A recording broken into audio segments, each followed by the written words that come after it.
Hello guys, I am Vishali Kikan from Dopamine and we are discussing signal and system.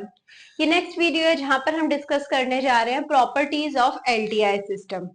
हमें पता है अगर LTI system है तो वो लीनियर है और टाइम इनवेरिएंट है, तो ये दो प्रॉपर्टी तो हमें उसके बारे में पता ही है। Now coming to the next properties, memory, causality and stability. हम कंटिन्यूअस टाइम एलटीआई सिस्टम और डिस्क्रीट टाइम एलटीआई सिस्टम के लिए ये तीन प्रॉपर्टीज डिस्कस करने जा रहे हैं। सो जब भी हमारे पास एलटीआई सिस्टम होता है वो हम डिस्क्राइब करते हैं उसके इम्पल्स रिस्पॉन्स से या स्टेप रिस्पॉन्स से। सो जब हमारे पास एलटीआई सिस्टम है हम उसका इम्पल्स रिस्पॉन्स फाइंड आउट करेंगे to check the next three properties, stability, causality and memory. So if I have the continuous time LTI system, linear time invariant system, तो उसका impulse response HT होगा। So अगर हमें memory check करनी है, अगर हमारे पास LTI system है, memory less system है, तो उसे हम linear प्रूफ कर इस तरह से लिख सकते हैं yt is equal to kxt। अगर ये पास्ट और फ्यूचर टाइम पे डिपेंड नहीं करता है और लीनियर टाइम इनवेरिएंट सिस्टम है तो इस फॉर्म में आ जाएगा, राइट। अगर ये पास्ट और फ्यूचर टाइम पे डिपेंड नहीं करता है, मतलब सिर्फ प्रेजेंट टाइम पे डिपेंड करता है। अगर कोई भी सिस्टम सिर्फ प्रेजेंट टाइम पे डिपेंड करता है तो वो मेमोरी लेस सिस्टम है। सो इसके लिए हम इम्पल्स रिस्पॉन्स किस फॉर्म में लिख सकते हैं, H T is equal to k del T.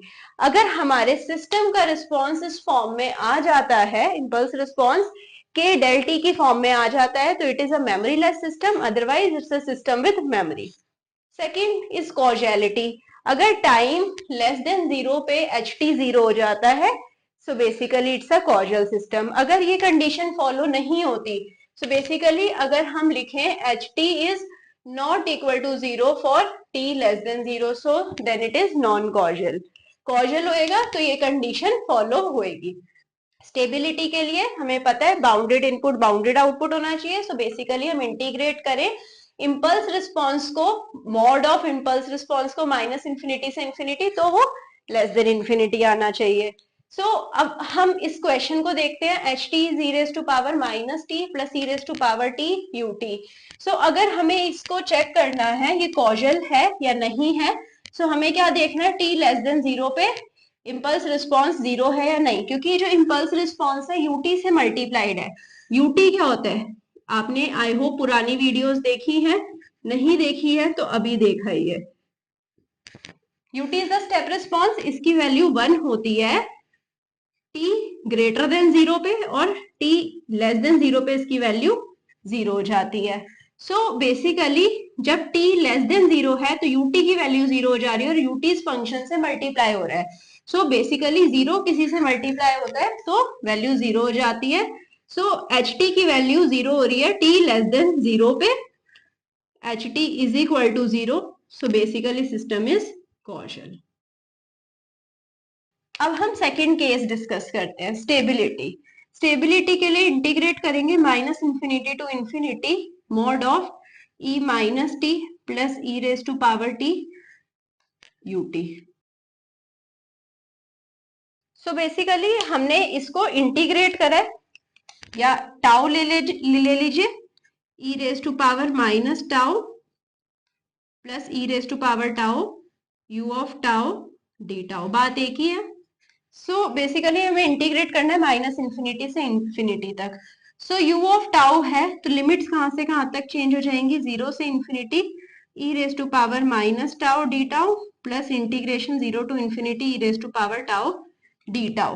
So basically अगर हम फर्स्ट इंटीग्रेशन कंसीडर करें तो ये तो बाउंडेड होता है, ये डैम्पिंग एक्सपोनेंशियल है, डिक्रीज हो रहा है एक्सपोनेंशियल, 0 से इंफिनिटी में डिक्रीज होएगा बाउंडेड आ जाएगा। बट इस केस में देखें तो ये अनबाउंडेड है, सो इन दोनों का समेशन अनबाउंडेड हो जाएगा। So basically bounded plus unbounded is unbounded. अगर आपको सिर्फ E raise to power minus tau U tau दिया होता तो स्टेबल हो जाता, बट ये अनबाउंडेड के साथ ऐड हो रहा है सो अनस्टेबल, आउटपुट अनबाउंडेड चला जाएगा इसका। Second case, now coming to the discrete time LTI system. ये पूरा था about the continuous time LTI system. Discrete time LTI system में हमें पता है इनपुट डिस्क्रीट होगा। सो हम तीनों प्रॉपर्टीज चेक करेंगे। Memory, so yn is kxn अगर सिस्टम मेमोरी लेस है। तो अगर हम इम्पल्स रिस्पॉन्स में चेक करें hn हो जाएगा k del n, तो ये मेमोरी लेस। कॉजल के लिए hn 0 हो जाएगा n लेस देन 0 पे। अगर इम्पल्स रिस्पॉन्स नेगेटिव टाइम के लिए 0 है so it is causal. Stable अगर इसका समेशन माइनस इंफिनिटी से इंफिनिटी इम्पल्स रिस्पॉन्स का मॉड का लेस देन इंफिनिटी आ जाता है। Now coming to this question, so यहाँ पर इसे देखें तो un है, यहाँ पर hn है। सो hn को अगर हम देखें un की वजह से, अगेन un क्या था, t ग्रेटर देन 0 पे इसकी वैल्यू 1 थी, n क्योंकि अब यहाँ पर n है तो यहाँ हम टाइम नहीं ले सकते, n लेंगे। सो हर n पे इसकी वैल्यू 1 आएगी, 0 1 2 3 एंड सो ऑन पे।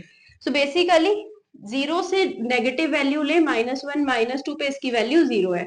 सो hn यहाँ पर 0 है un, so 0 के साथ ये वैल्यू मल्टीप्लाई होती है तो it is coming to be 0। un 0 है, यहाँ पर -1 पे चेक करें तो un 0 है, -1/3 की पावर -1 मल्टीप्लाई होती है तो भी 0 आ जाएगा। सो हर नेगेटिव वैल्यू के लिए n की hn 0 आएगा for n is less than 0। So basically it is causal. जब भी हम un से किसी भी सिस्टम को मल्टीप्लाई करेंगे, rn से मल्टीप्लाई करेंगे, ut से rt से मल्टीप्लाई करेंगे, सिस्टम कॉजल आ जाएगा। सेकेंड केस, यहाँ पर अगर हमें स्टेबिलिटी चेक करनी है सो समेशन करेंगे n is equal to minus infinity to infinity mod of 1/3 raise to power n un, right. So इस केस में आप देखें तो यहाँ पर पावर k ले लेते हैं और uk कर लेते हैं। सो uk से मल्टीप्लाइड है तो हम n को 0 से इंफिनिटी ले लेंगे क्योंकि uk क्या हो जाता है, 0 हो जाता है। नेगेटिव वैल्यूज पे 0 को 1/3 की किसी भी पावर से मल्टीप्लाई करेंगे वो 0 ही आएगा। So mod of 1/3 raise to power k from 0 to infinity. अब ये डिक्रीजिंग है, 1/3 है। सो ये जो वैल्यू है ये 1 और 0 के बीच में है, 0 less than a less than 1। So basically अगर हम इसको देखें तो ये फाइनाइट वैल्यू आएगी, सो it is stable, it is decreasing exponential, so stable. So I hope आपको समझ आया होगा कि कैसे हम प्रॉपर्टीज यूज कर सकते हैं एलटीआई सिस्टम की to check the other properties. Property के फॉर्मूले हैं with the help of impulse response. This is why I say impulse response is really important. अगर आपने इम्पल्स रिस्पॉन्स अभी तक नहीं देखा है तो पुरानी वीडियोस में जाइए, इम्पल्स रिस्पॉन्स को अच्छे से समझ कर आइए, क्योंकि इम्पल्स रिस्पॉन्स से हम काफी सारी प्रॉपर्टीज चेक कर सकते हैं।